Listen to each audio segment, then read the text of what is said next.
Human trafficking. It's considered modern-day slavery, forcing people to work against their will. It happens in every corner of the world, including right here in Northeast Indiana and Northwest Ohio. But many people don't realize how big of a problem it really is. That's why 15 Finds Out investigator Alyssa Ivinson started digging deeper to uncover the problem of hidden predators. Human trafficking encompasses both sex trafficking and labor trafficking. It affects men and women of all ages, races, and social status. It's a $150 billion illegal industry worldwide. The FBI considers sex trafficking to be the fastest growing organized crime. It's estimated 18,000 people were trafficked in the U.S. in 2015. Half were children, 75% trafficked into the sex trade.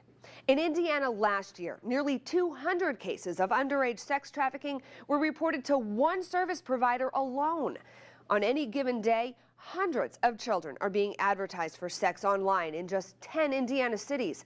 25 to 40 of those are in Fort Wayne.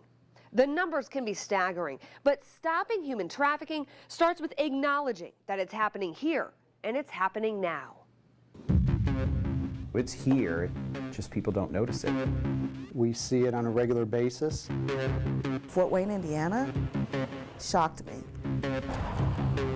It can happen to anybody, any race, any religion, any gender. We don't think it's here. We think it's third world underdeveloped countries, and that's not true at all. It's here in Indiana, it's Fort Wayne, Huntington. If you allow yourself to be educated and you open your eyes and understand what trafficking really looks like, then you'll never be able to deny it again.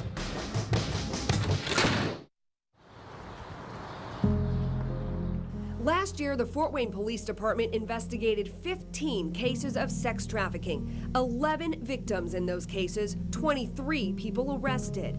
In a joint operation with the FBI, the department also helped rescue 3 more underage girls from sex trafficking. What do those numbers say to you?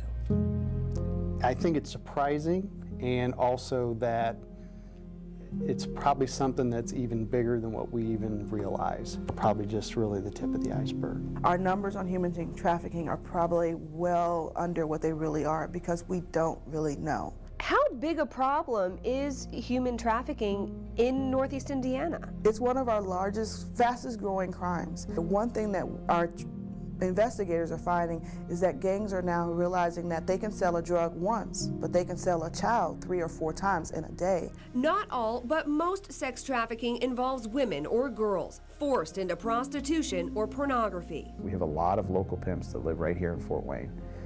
And, you know, we use the word pimp, and everybody, they picture, you know, leisure suits and big puffy hats. It's anybody. It's just a businessman is all it is. The FBI's been targeting sex trafficking in Fort Wayne for the last 3 years, working undercover operations to try to help girls get out and take down the traffickers.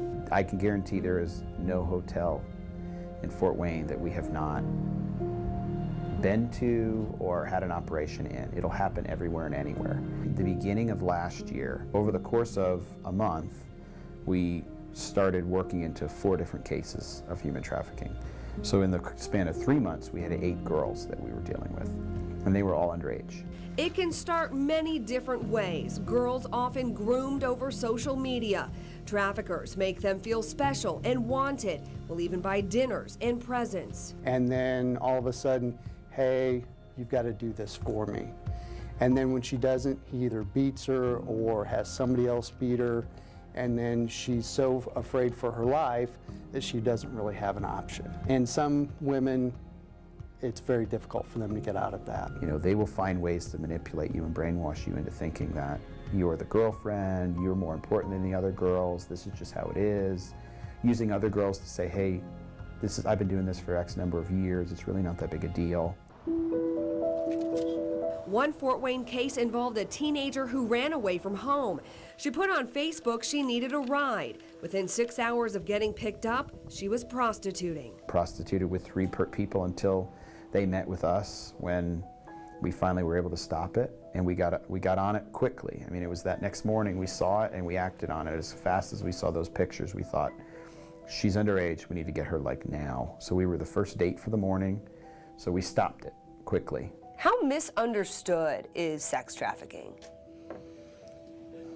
I think the perception is most women want to be doing what they're doing. I could tell you I've talked to all of them, and none of them wanted to do this, but they got stuck. Post-advertising girls can be found all over the internet. One of the more popular sites, Backpage, was recently censored by the government. It's a good message to bring awareness, which is obviously why a lot of things have been upticking, is there's a lot more awareness in human trafficking. So it is a nice thing to bring awareness, and maybe in the end, it'll bring up more support. But awareness starts in the community, and everyone acknowledging when something doesn't seem right. People look at it and say, oh, that doesn't seem right, but then they cast it off because they're busy with what their day is, so they don't realize what they just saw. Do they have hotel keys? Do they have an excessive amount of money? Who are they with? Are they hanging with people that appear too old to be their boyfriend or girlfriend, but too young to be a parent? Other things like, how do they behave around them? Are they really open and honest about what's going on? Are they very guarded in what they talk to you about? If that person is around and you ask them what they did today and they can't tell you without asking for permission, there's a problem there. Every Thursday this month, we will continue our series showing you ways you can protect your children, the hidden pitfalls of social media, and the challenges law enforcement can face combating sex trafficking. Next Thursday is Katie Roche's story. She was forced into sex trafficking when she was only 8. Now a survivor, she shares her story of a long journey of healing and a message to girls trapped in the sex trade right now.